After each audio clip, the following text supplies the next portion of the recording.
At the dawn of the 20th century, armies still believed that the future of war rested on the speed and bravery of cavalry. Horses had carried empires to victory for centuries, and few military leaders imagined that anything could truly replace them. Yet beneath this confidence, a quiet revolution was already beginning, one driven not by tradition, but by machines. The invention of the internal combustion engine had opened new possibilities, and engineers across Europe began experimenting with vehicles that could travel where ordinary wheels failed. Mud, snow, and rough terrain had always been the enemy of mobility.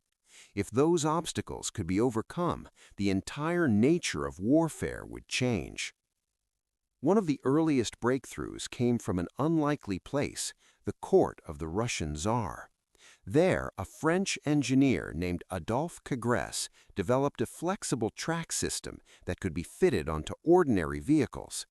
Instead of relying solely on wheels, his design used a continuous rubber track at the rear, allowing cars to glide over snow and soft ground that would otherwise trap them.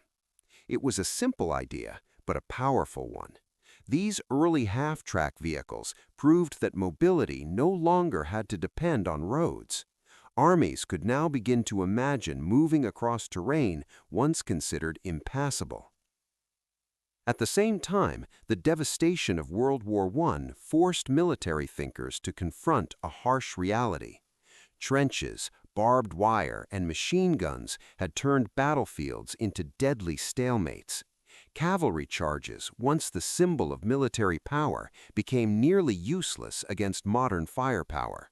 What was needed was a new kind of mobility, something that could cross broken ground, protect soldiers, and keep pace with advancing firepower. This necessity gave birth to the first tanks, slow and unreliable, but revolutionary nonetheless. They proved that machines, not horses, would define the future of war.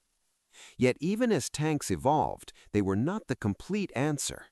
Tanks were powerful, but they were also expensive, complex, and often too slow to support infantry effectively. Armies needed something in between, a vehicle that could carry soldiers quickly across the battlefield, shield them from small arms fire, and operate alongside tanks without being as heavy or costly. This gap between mobility and protection became one of the central challenges of interwar military planning. In the United States, the problem was particularly complicated. After World War I, the U.S. Army shrank dramatically and budgets were tight. Many officers still believed that traditional infantry and cavalry would remain the backbone of military power. Mechanization was seen as experimental, even risky. The Army struggled to define what role armored vehicles should play, and different branches competed for control over these new technologies. Innovation moved slowly, held back by limited resources and institutional resistance. But not everyone was willing to accept the status quo. A new generation of officers began to study the lessons of modern warfare more closely. They saw that speed, coordination, and mechanization would be essential in future conflicts. Among them was Adna R. Chaffee, Jr., a man who would become one of the most important architects of America's armored forces. Chaffee understood that mobility was no longer just about moving troops. It was about integrating vehicles, infantry, and firepower into a single, coordinated force. Chaffee and his allies argued that the Army needed dedicated armored units, not just scattered experiments. They pushed for vehicles that could keep up with tanks while carrying infantry safely into battle. This concept, mechanized infantry, was still new and controversial. Critics questioned whether such units would be practical or too expensive. Others doubted whether machines could truly replace the flexibility of traditional soldiers on horseback. But Chaffee believed that the future battlefield would reward speed and adaptability above all else. Meanwhile, technological progress continued. Engineers refined suspension systems, engines became more reliable, and production methods improved. The idea of combining wheels and tracks into a single vehicle gained traction, offering a balance between speed and off-road capability. These developments laid the groundwork for a new kind of military transport, one that could operate in diverse conditions without sacrificing mobility. As the 1930s progressed, tensions around the world began to rise. In Europe, new forms of warfare were already being tested, emphasizing rapid movement and coordinated attacks. Observers in the United States watched closely, realizing that the next war would not resemble the last. Static trench lines would give way to fast-moving offensives, where the ability to move troops quickly could determine the outcome of entire campaigns. Despite these warning signs, the U.S. Army still faced significant challenges. Funding remained limited, and debates over doctrine continued.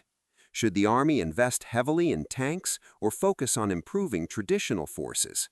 How could infantry keep pace with armored units without becoming vulnerable? These questions had no easy answers, but they set the stage for a critical transformation. By the time the world stood on the brink of another global conflict, the pieces were finally coming together. The lessons of the past, the innovations of engineers like Congress, and the determination of leaders like Chaffee were beginning to shape a new vision of warfare. It was a vision where mobility was not just an advantage, but a necessity, where soldiers would no longer march into battle, but ride into it, protected and ready to fight the moment they arrived. What remained was to turn this vision into reality. The challenge was no longer just theoretical, it was practical, urgent, and inevitable. The next war would demand vehicles that could do everything: move fast, survive enemy fire, and carry troops into the heart of battle. And from this need, a new machine would emerge, one that would redefine how infantry fought on the modern battlefield.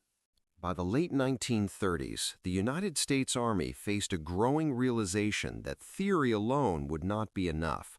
The idea of mechanized infantry had taken shape, but it still lacked the machine that could make it truly effective.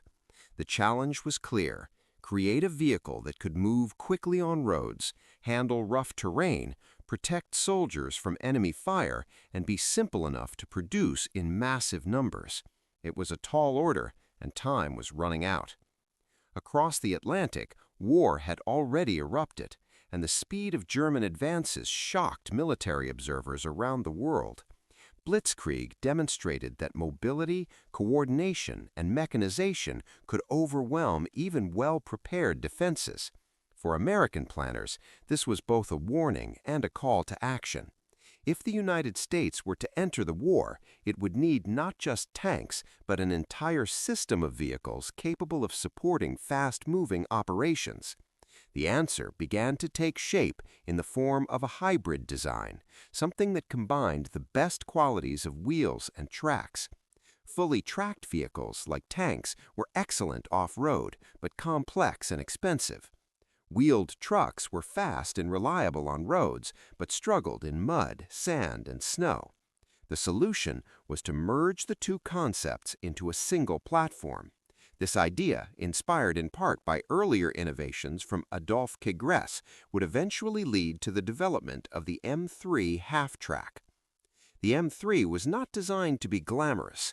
It was not meant to outgun a tank or outmaneuver a scout car. Instead, it was built with practicality in mind. Its front wheels allowed for steering and speed on roads, while its rear tracks provided traction over difficult terrain. This combination gave it a unique flexibility that neither trucks nor tanks could match. It could follow armored units into battle, carry troops safely into battle, and adapt to a wide range of environments. But designing the vehicle was only part of the challenge. The real test was whether it could be produced quickly and in large numbers. This is where American industry proved to be a decisive factor. Under the leadership of figures like William S. Knudsen, the United States began transforming its industrial base into what would become known as the arsenal of democracy. Factories that once produced civilian goods were retooled for war production, and assembly lines were optimized for speed and efficiency. The M3 Half-Track benefited directly from this industrial approach. Its design intentionally avoided unnecessary complexity.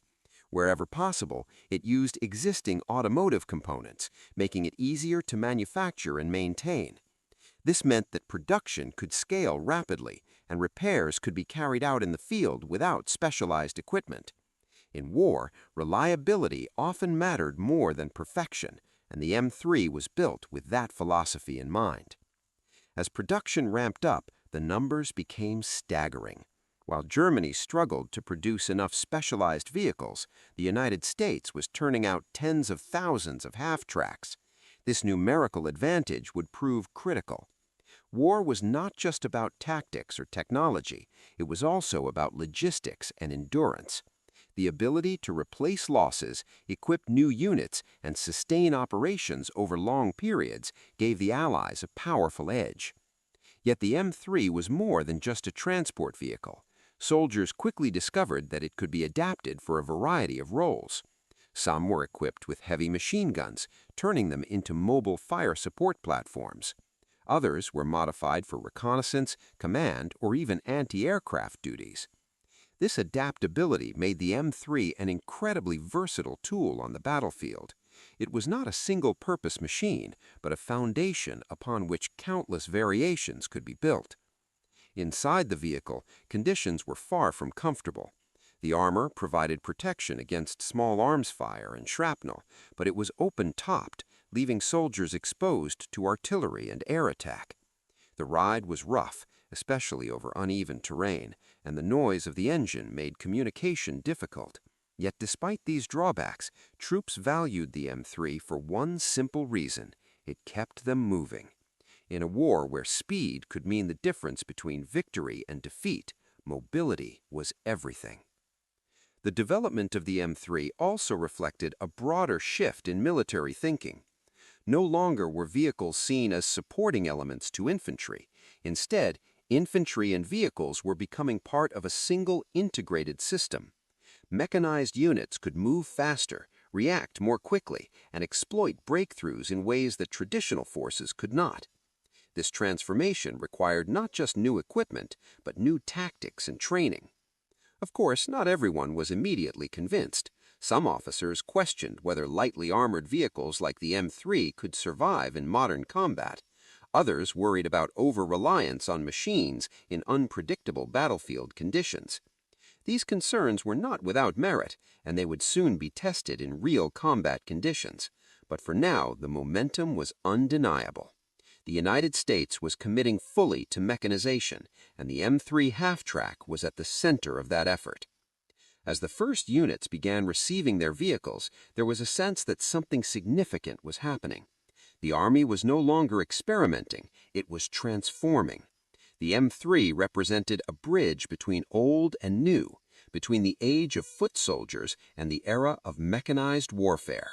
It was not perfect, but it was exactly what the moment required: a practical, reliable, and adaptable machine that could carry American infantry into a new kind of battle. Soon, that battle would begin, and when it did, the true value of the M3 Half-Track would be tested not just in factories and training grounds, but on the harsh and unforgiving terrain of war. When American forces first entered the war, confidence in their new equipment was high. Theories had been tested, vehicles had been produced in massive numbers, and training had begun to shape a new kind of mechanized army. But war has a way of exposing weaknesses quickly, and for the United States, that moment came in the deserts and mountains of North Africa during Operation Torch.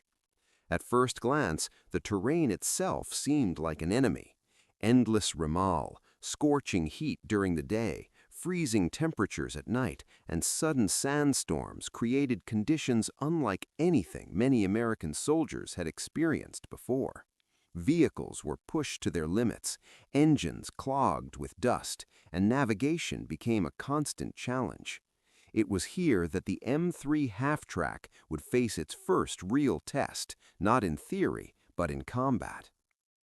Initially, the results were mixed. American units, still inexperienced, struggled against seasoned German forces. The most painful lesson came during the Battle of Kasserine Pass. In this chaotic confrontation, U.S. troops were caught off guard by fast, coordinated attacks led by German armored units. Command structures faltered, communication broke down, and many units found themselves outmaneuvered. It was a harsh introduction to modern warfare, and the cost was high.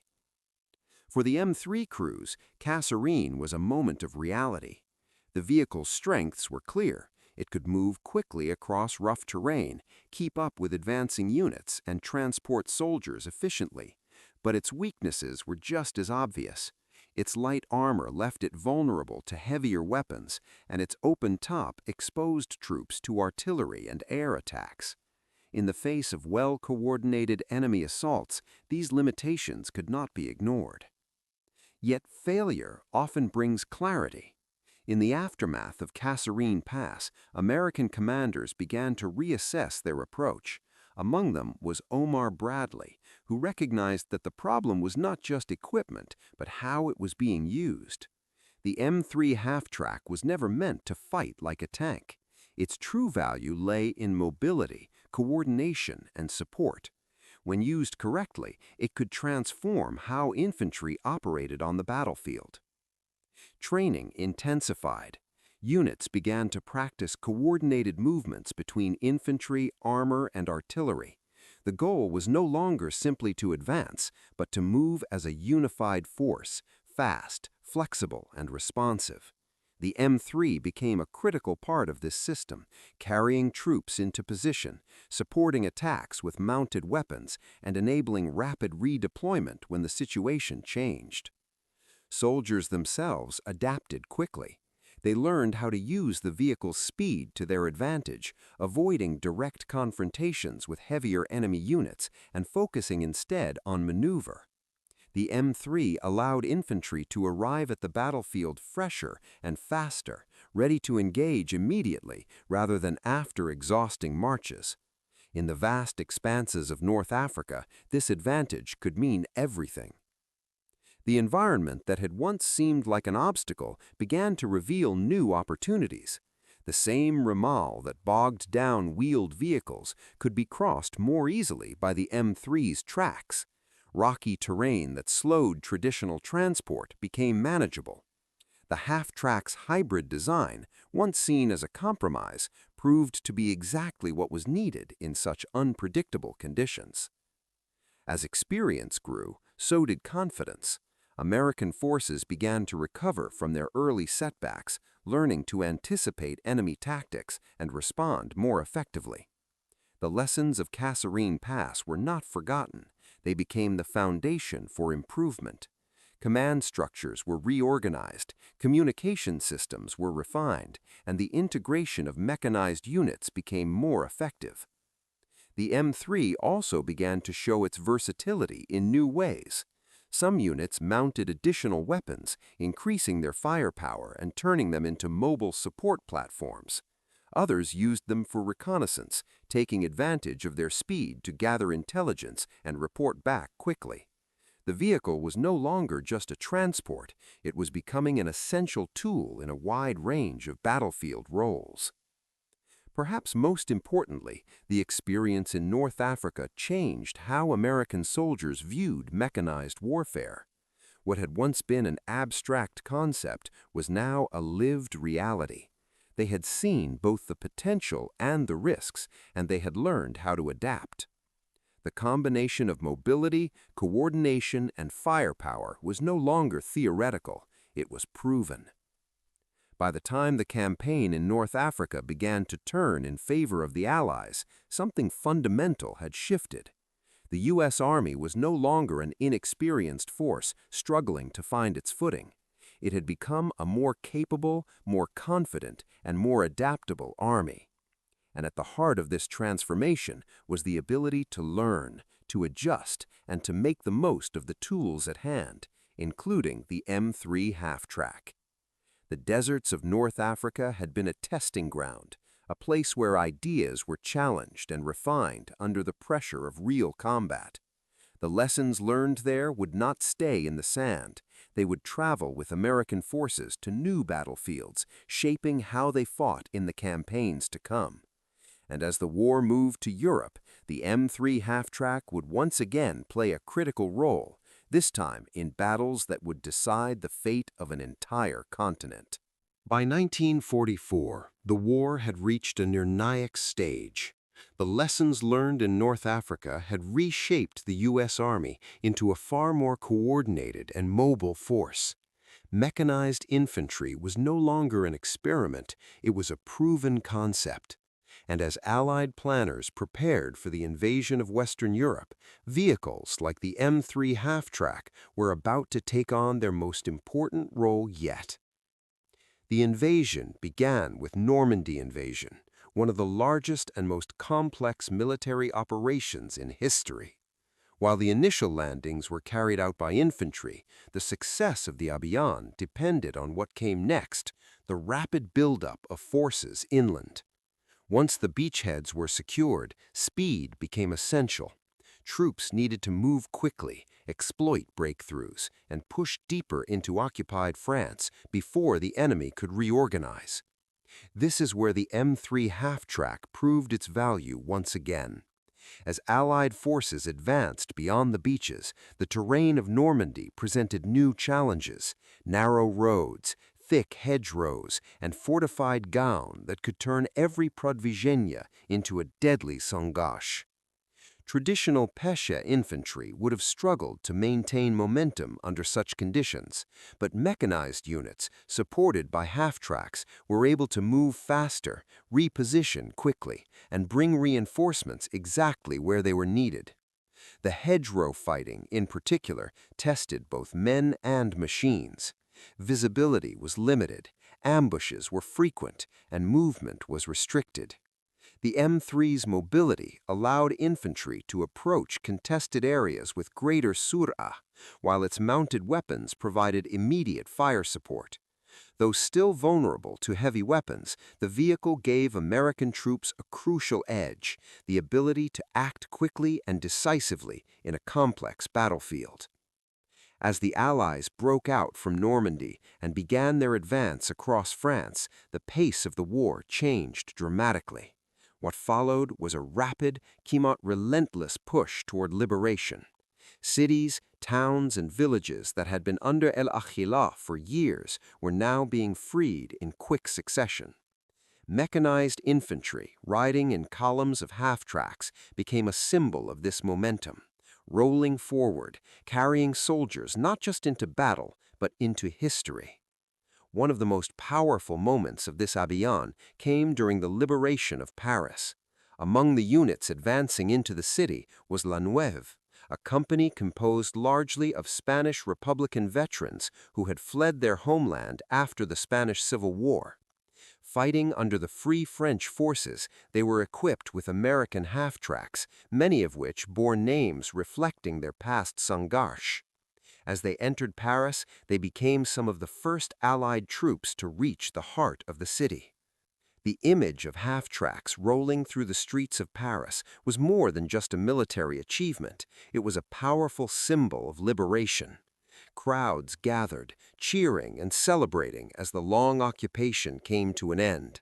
For the soldiers inside those vehicles, it was a moment of triumph, but also a reminder of how far they had come, from the cut-in lessons of North Africa to the निर्णायक battles of Europe.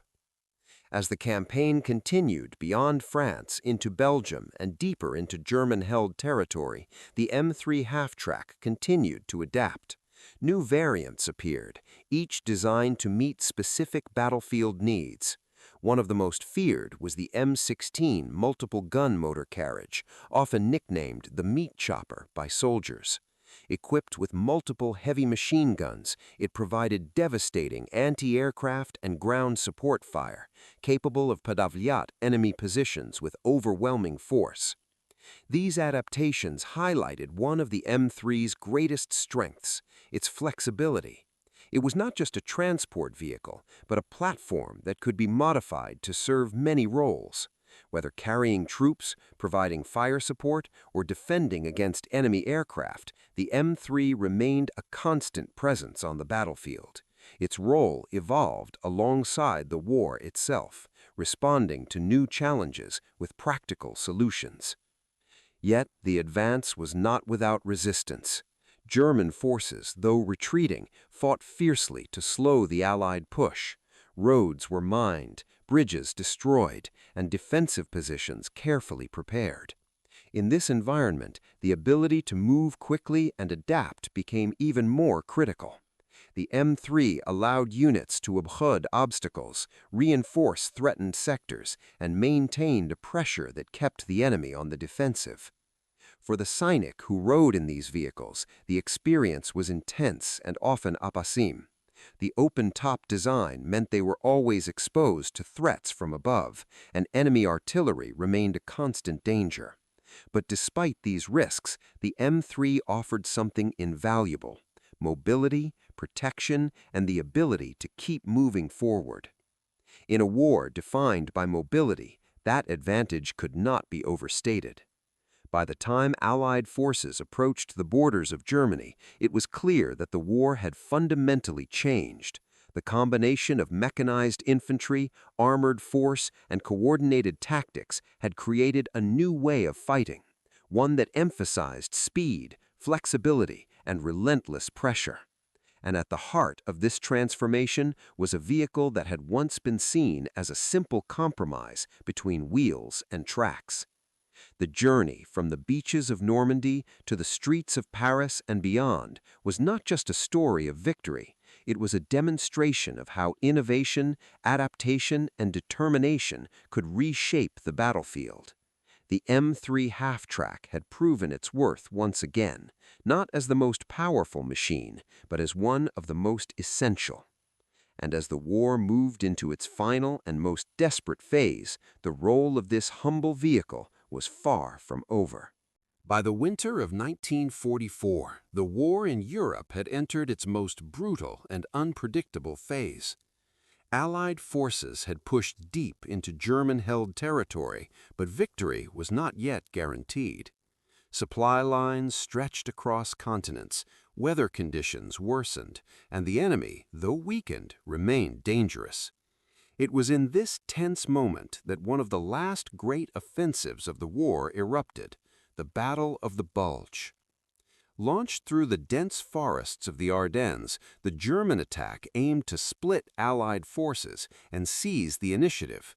Snow-covered roads, freezing temperatures, and limited visibility created chaos on the battlefield. For mechanized units, these conditions were a true test. Engines struggled in the cold, motion became difficult, and every mile gained or lost carried enormous significance. Yet even in this harsh environment, the M3 Half-Track continued to prove its value. The Half-Track's ability to handle rough and slippery terrain gave it an advantage over fully wheeled vehicles. It could navigate icy roads and snow-covered ground with greater stability, allowing troops to be moved where they were needed most. In a battle defined by rapid response and shifting front lines, this mobility became critical. Units equipped with M3s could reinforce defensive positions, evacuate wounded soldiers, and respond to breakthroughs faster than ever before. As the fighting intensified, the importance of coordination became even more apparent. Mechanized infantry supported by half-tracks worked alongside tanks and artillery to hold the line against repeated assaults. The conflict was no longer about isolated engagements, it was about maintaining a connected, flexible defense. Every vehicle, every movement, and every decision played a role in the outcome. When the German offensive was finally halted, the Allies regained the initiative. The road into Germany lay open, but it was still heavily defended.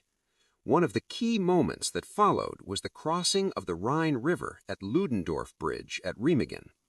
Capturing this bridge intact gave Allied forces a crucial purveyance point into the heart of Germany. Speed was essential, and once again, mechanized units played a decisive role. Half-tracks carried troops rapidly across the bridgehead, reinforcing positions before the enemy could mount an effective counterattack. The ability to move quickly and sustain momentum prevented German forces from regrouping. What had once been a heavily fortified natural barrier became a pathway for the ultimate advance into the collapsing Reich. As Allied forces pushed deeper into Germany, resistance began to crumble. Cities fell, supply lines were disrupted, and the end of the war in Europe came into view. Through it all, the M3 Half-Track remained a constant presence, carrying soldiers forward, adapting to new roles, and supporting operations in ways that went far beyond its original design. But the story of the M3 did not end with the war. In the years that followed, thousands of these vehicles continued to serve around the world. They were used by multiple countries, adapted for different conflicts, and remained in operation for decades. From the Middle East to other regions shaped by post-war tensions, the half-track proved that its design was not only effective, but enduring. Its influence could also be seen in the development of future military vehicles. The concept of armored personnel carriers, vehicles designed specifically to transport infantry safely across the battlefield, owed much to the lessons learned from the M3. While newer designs would eventually replace it, the basic idea remained the same: mobility, protection, and integration with larger combat systems. Looking back, the significance of the M3 half-track goes beyond its technical specifications or production numbers. It represents a turning point in how wars were fought. It helped transform infantry from foot-bound soldiers into highly mobile units capable of operating in coordination with armor and air support. It bridged the gap between old Harb traditions and modern mechanized strategy. Perhaps most importantly, it demonstrated the power of industrial capacity. The ability of the United States to design, produce, and deploy tens of thousands of these vehicles played a crucial role in the Allied victory. War was not just fought on the battlefield, it was won in factories, on assembly lines, and through the collective effort of an entire nation. For the soldiers who rode in them, the M3 was more than just a machine. It was protection, mobility, and often the difference between life and death. It carried them through deserts, across rivers, into cities, and ultimately toward victory. Its engine noise, its rough ride, and its open steel body became a part of their daily reality, a constant companion in the uncertainty of war. By the time the M3 half-track was finally retired from service in the decades after the war, it had secured its place in history, not as the most powerful vehicle, nor the most advanced, but as one of the most important. It was a machine that did exactly what it was designed to do, and in doing so, helped change the course of a global conflict. And in the end, its legacy is not just measured in battles won, but in the transformation it inspired, a transformation that continues to shape modern warfare to this day.